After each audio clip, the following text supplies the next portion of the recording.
Together with your family. Kung kamusta mo karon? Okay ra, wa pay tulog.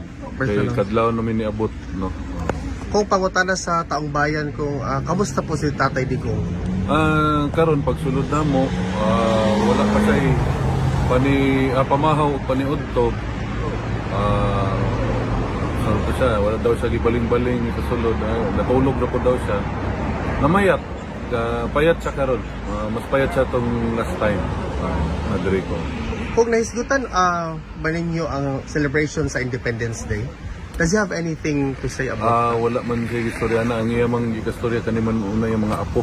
Kay dugay sila wa nagkita. Labi na ning laki. Was he very happy, sir, na nakita niyo? Meron bang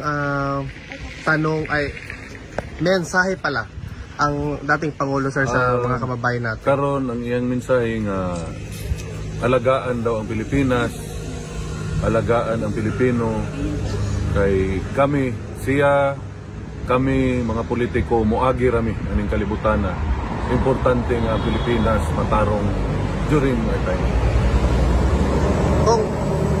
Was there a big difference po doon sa pagbisita mo before the now kay Tatay Digong? Dako kayo yang ipayat.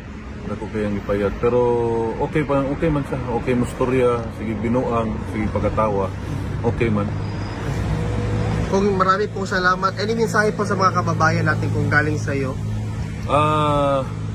Gikan sa ako, dagang salamat kaninyong tanan.